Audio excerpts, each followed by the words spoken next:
Hi, and welcome to 30 Second Success Connect, where we introduce entrepreneurs who love to connect and lead with their hearts. I'm Laura Templeton, founder and CEO of 30 Second Success, and here with me today is my dear friend, Mari Carmen Pizarro. Mari is a new thought leader. As an author, blogger, executive coach, and speaker, she has a distinctive ability to inspire and develop core leadership competencies with her direct and candid style and compelling sense of intuition.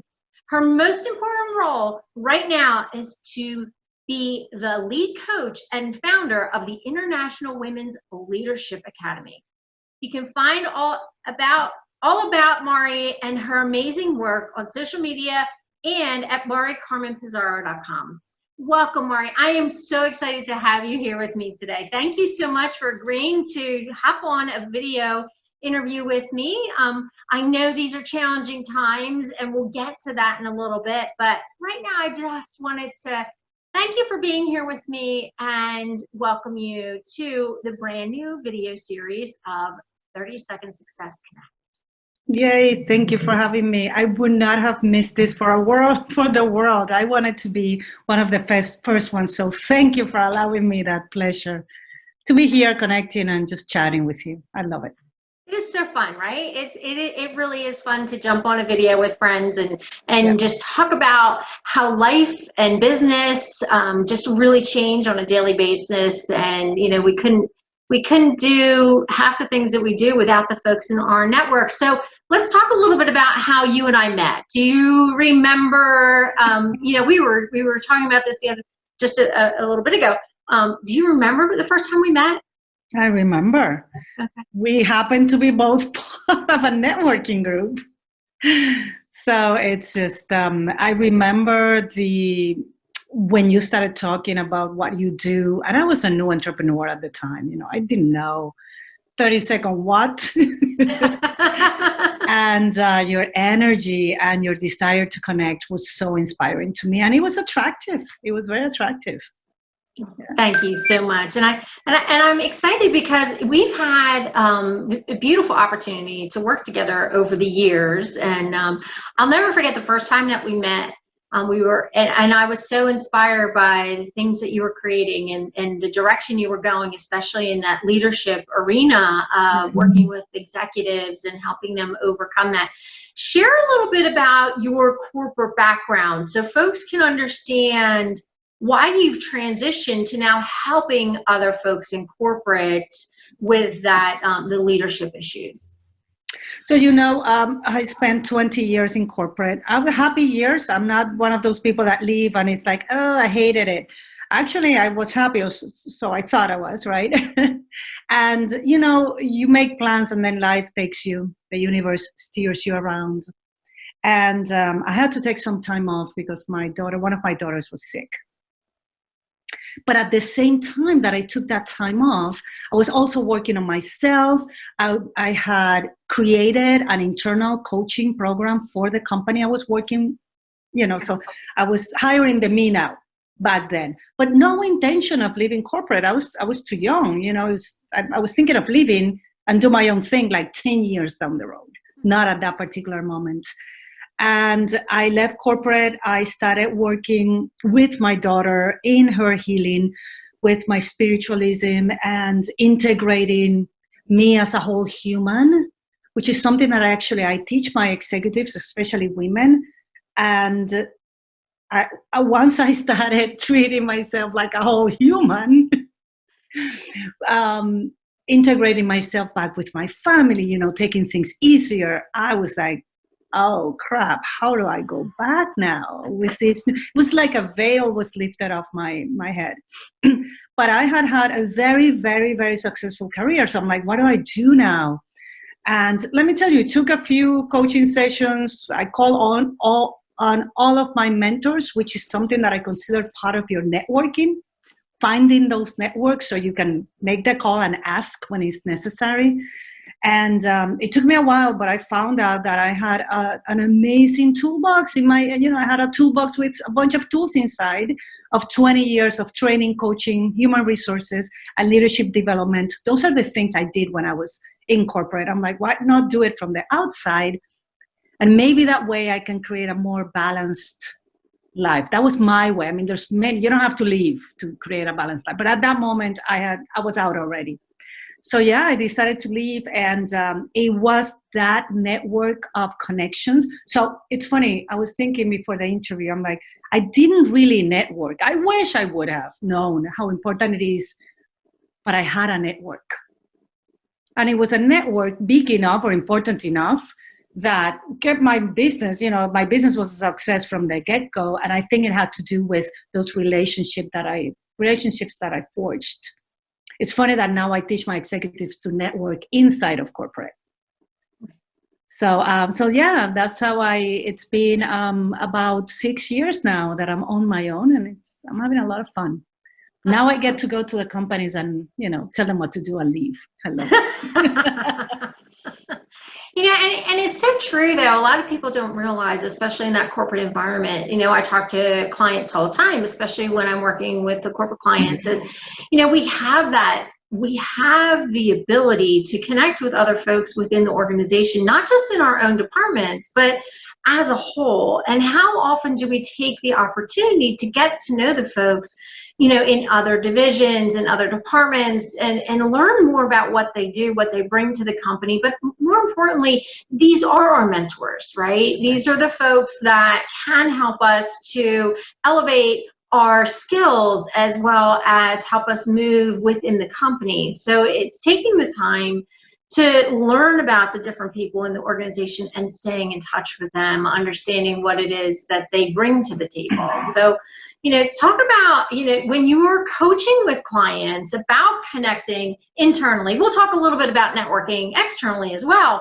But when you're coaching them to connect internally, what are some of the key things that you help them understand? What is some of the key skills that you help them with? So the first thing is, there's a complaint that, your clients, you have clients, right, repeat themselves. So I think I have 10 clients, right? 10 scenarios where something is not working. And then they repeat themselves over and over through the years. And then you get really good at what you do.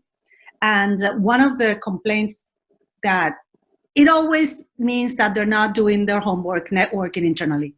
My ideas are not being heard. I'm not getting the promotion. I work my ass off 24/7, whatever. I do everything for the company, and still they're not giving me the project that I want.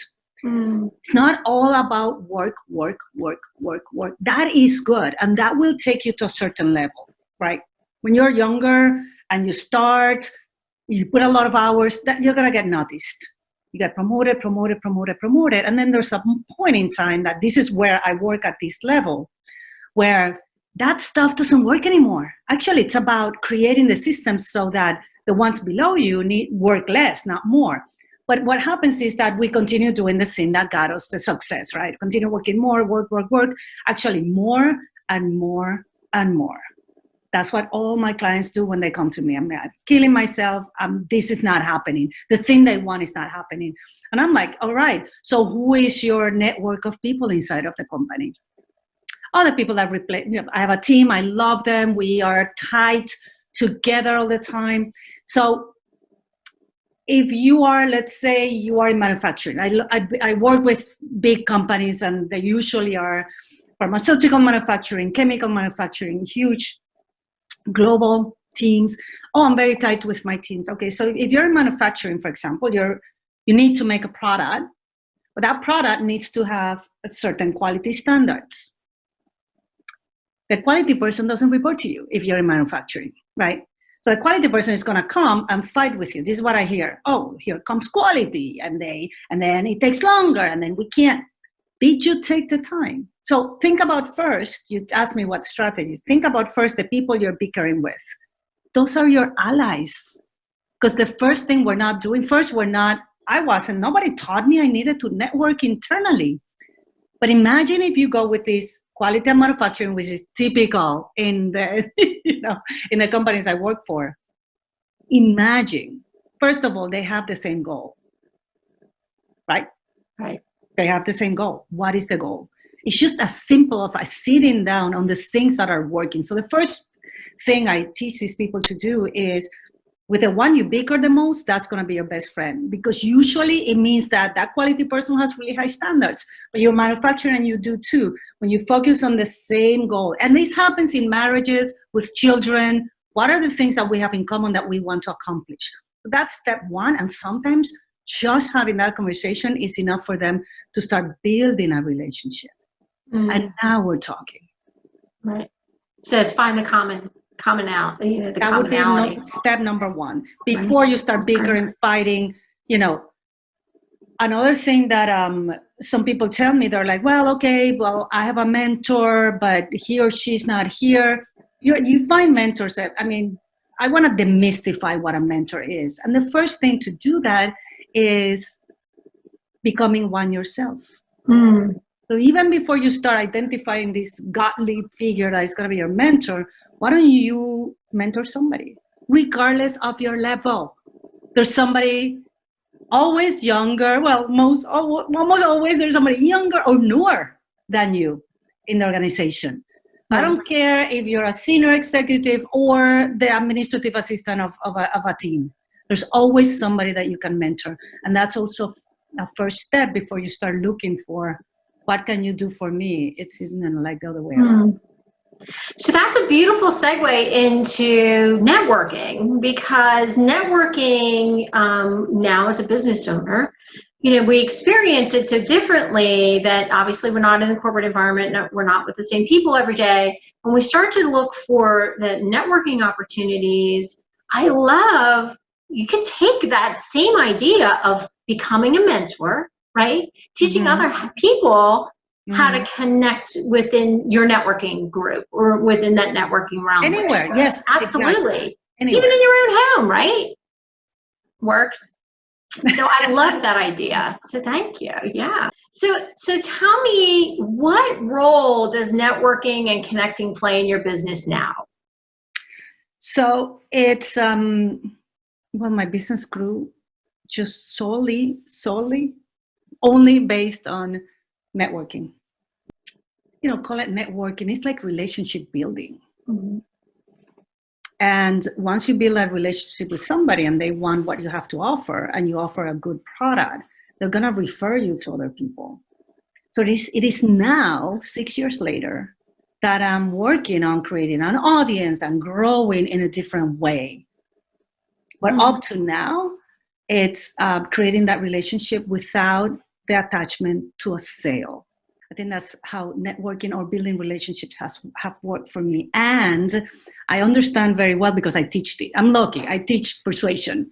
So it's what to do before, during, and after the conversation. So once the deal is closed, you're not done, right? Right. And that's part of how I use this persuasion, networking, relationship building. You're not done giving once the deal is done, or once the client goes on their merry way after you're done. It continues forever, as long as you have actually forever. Why not? So talk to us a little bit about the persuasion. You do teach in that arena a lot. That's your signature right now, that you're really helping people understand that persuasion and how that works. How does that work in your networking? You just, so go a little bit deeper on that with us. So, as I said, I do networking to build relationships, no attachment to a sale. However, it's always good if it leads to a sale, right? Right. And what I've learned, and I said it again, I am lucky that I'm teaching this. And I wanted to say the reason why I'm teaching this more than any other topic right now, it's because for 6 years, this is the main complaint. So I was teaching a bunch of other things, and I still do. The main complaint, I'm not being heard. I hate networking. Nobody listens to me. I don't know what to say, blah, blah, blah. We're making it all about us versus the giving. So one of the first things I do, so let's say I already have I'm networking, and I know there's prospects in the room. There's people there that need what I have. So there's 4 things that get in the way of networking efficiently. And I have to identify that ahead of time, or have a conversation with them, listen before I go with my pitch. And that is, which I call it the 4 barriers to effective communication or persuasion.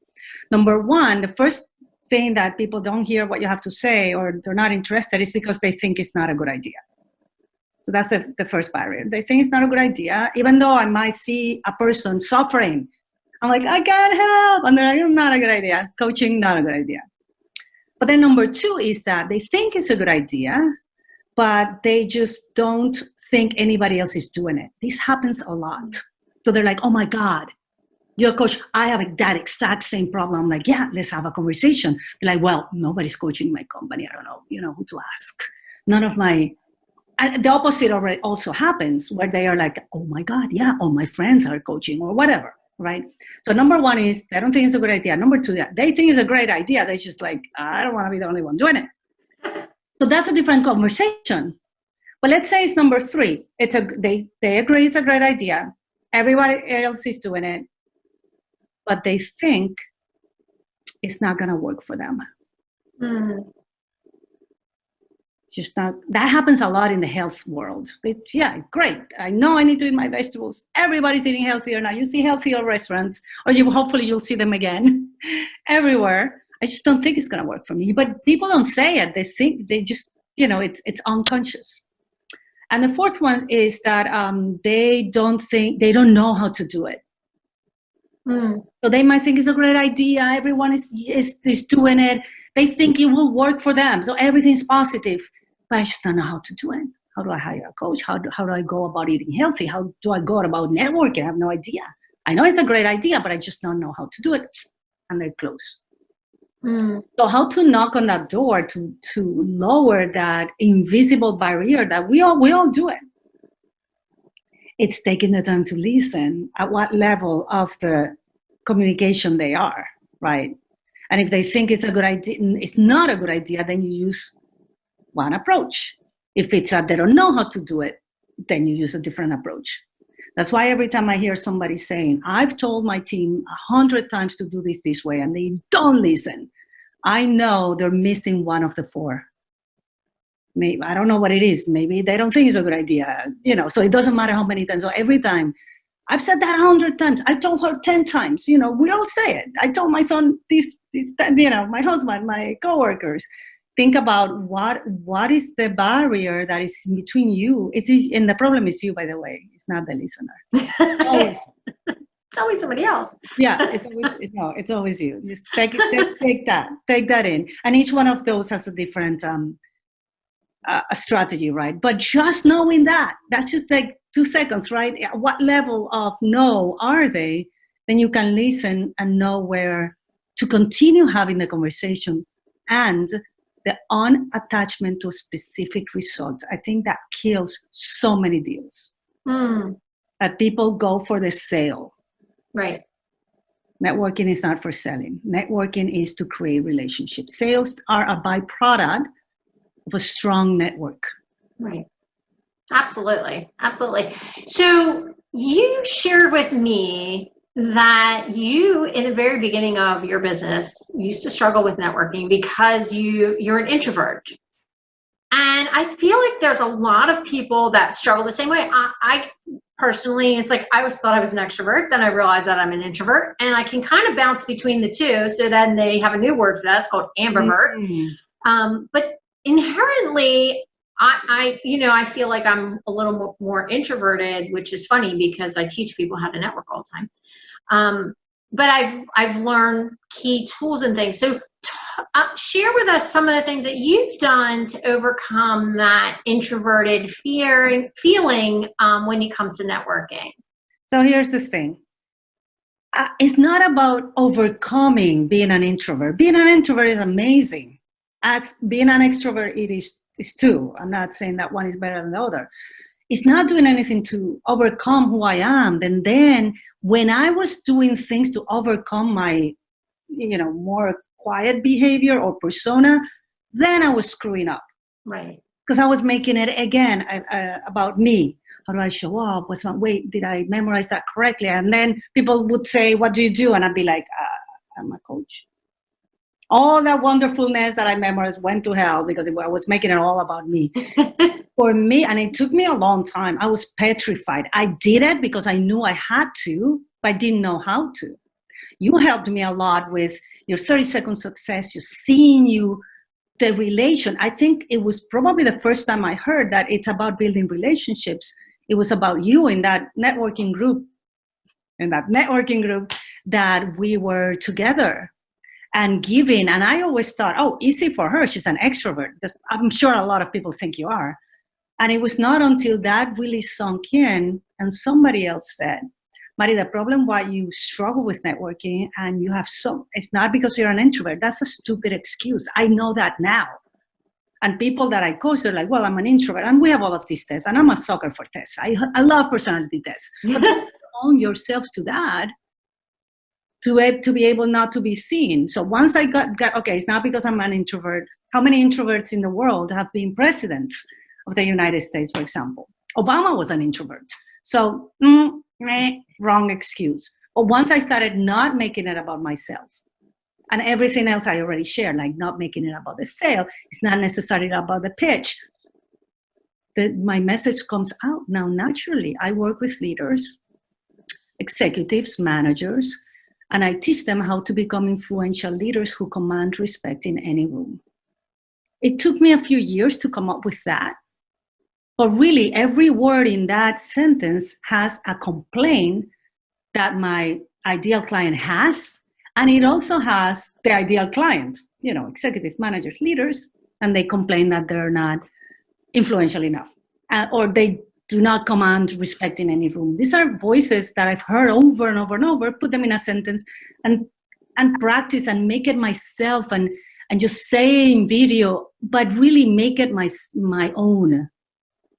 I don't have to read it. I don't have to think about it. And I used to, I had my thing and I would read it and I would try to memorize, and it never felt 100%.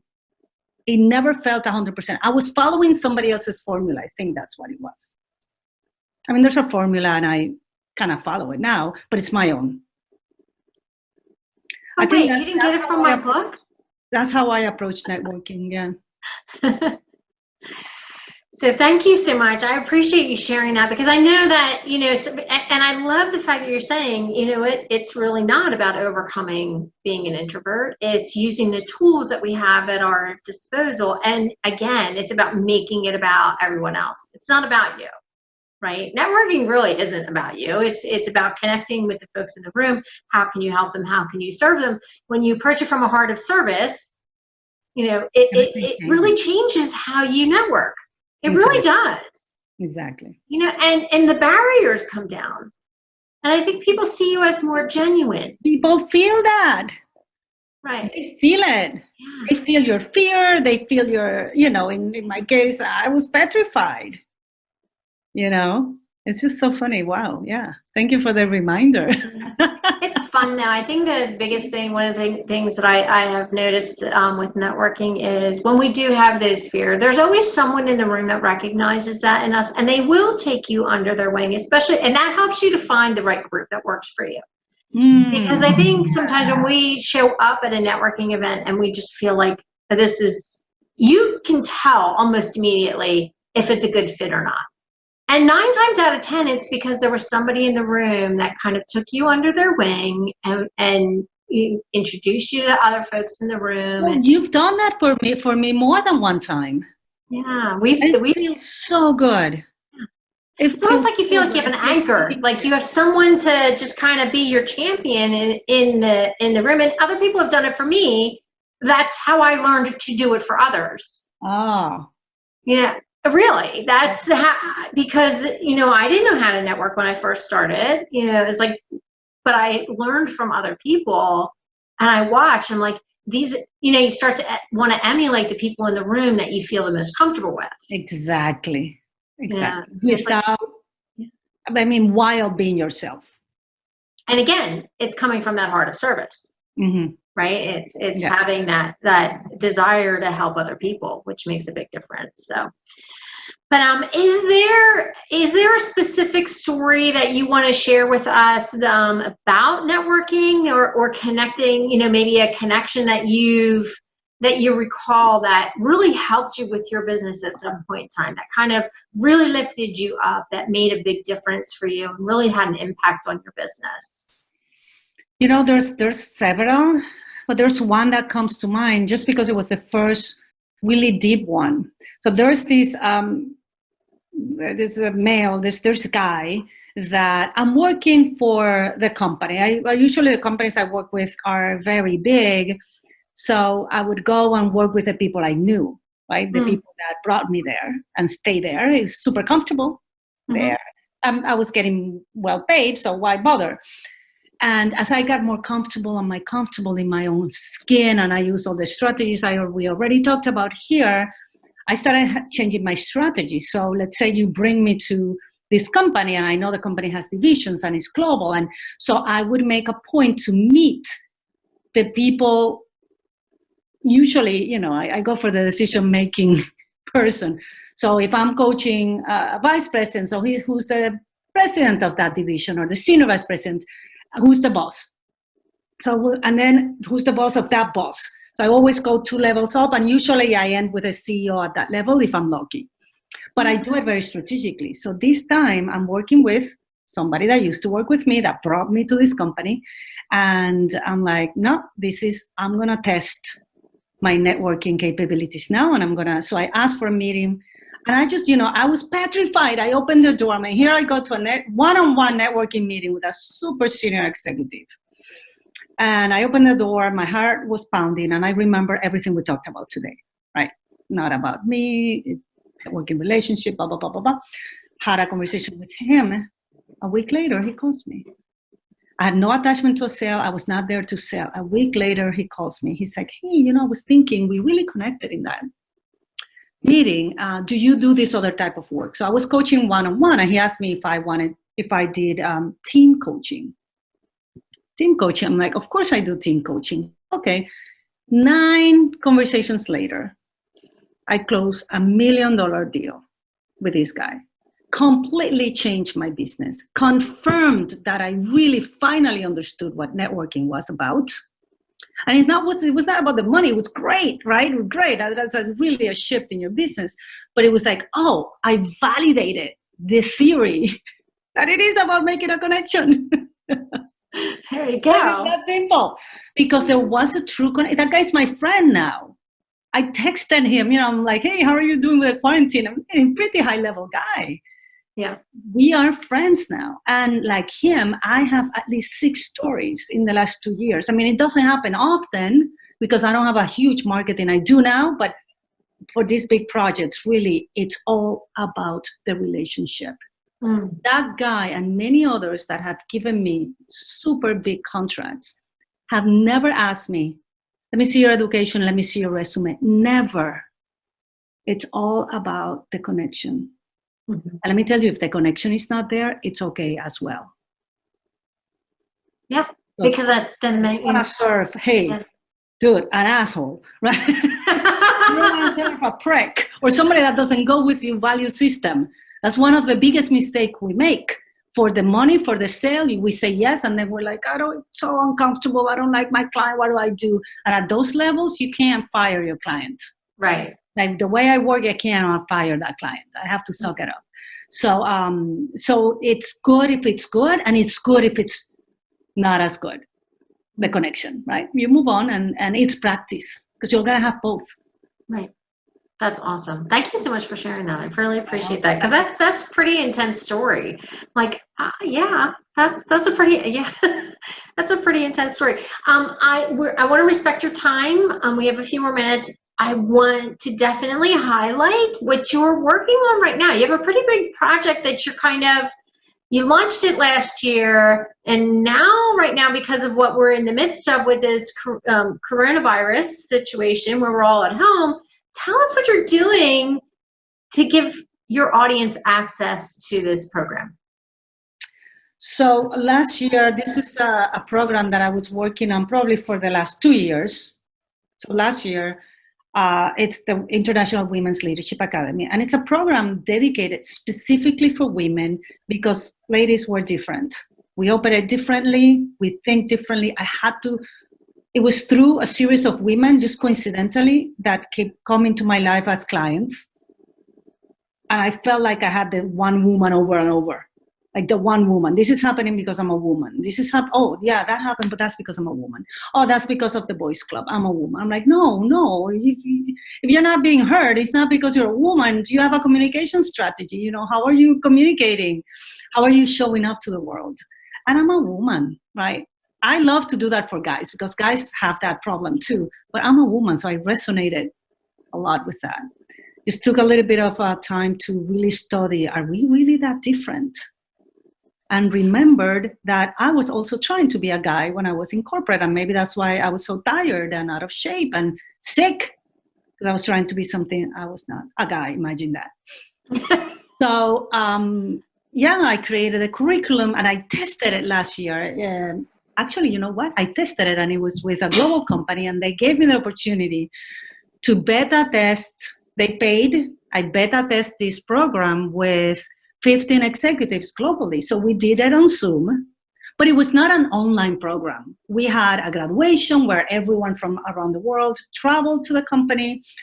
They traveled me there and we had a celebration. So there was a unifying aspect in person, which is the challenging part now. So I launched the International Leadership Academy in a 3-day intensive workshop for women. Last year in November in New York City, and it was life-changing. It was a super success. Let me tell you, honestly, it's not the most revenue-generating activity because it's freaking expensive to especially in New York, right? But it was at this age that I am now, I want to do things that really fuel my soul. And that is it.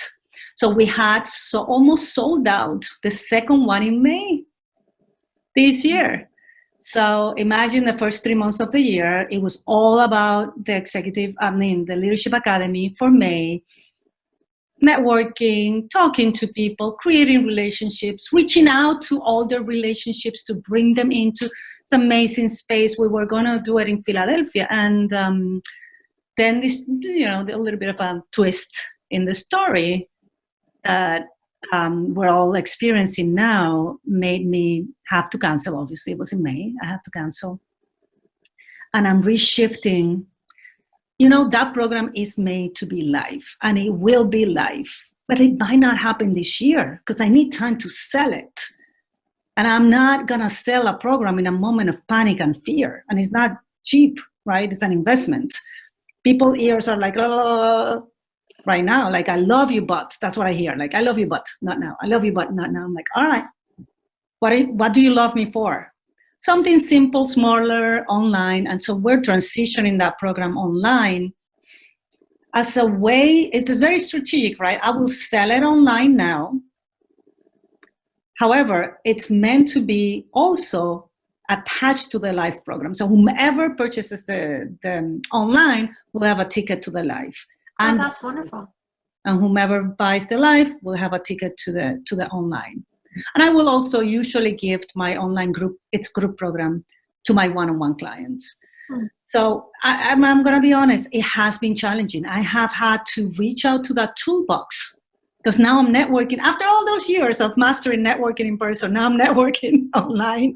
And it's a skill set. But more than anything, I read something yesterday, I don't know where, it's more mindset.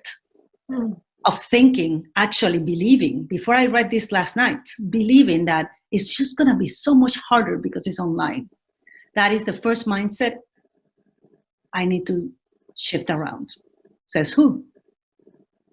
All right, you need to send me that article because I think I need to have that mind shift, especially when it comes to social media. Yeah. But I know where I saw it. I know where I saw it. It's the mindset. Awesome. It's the mindset that is not going to work for me. Remember the 4? Mm-hmm. It's not going to. There you go. It's not going to work for me. That's what it is. I think it's a good idea. Other people are doing it. I just don't think it's going to work for me. It's like, so I need a coach. Wait, I need coaching on that. Oh, God. Oh, Mari, I always love our time together. Thank you so much for being here with me today. I just wish you all the best, especially with the Leadership Academy. You're doing amazing things, and I I just love whenever we get the chance to chat. So thank you so much for being with me today. Thank you. You know, this was really fun, and it's just a break in the day, in the monotonous day and day. I put a little bit of makeup, so I'm loving it. Thank you for having me. Well, I appreciate you doing that just for me. So. Just for you. Thank you so much for being here with us today. I hope you got a lot out of this time with my good friend, Mari Carmen. Remember to subscribe to 30 Second Success Connect for more videos and share us with your friends.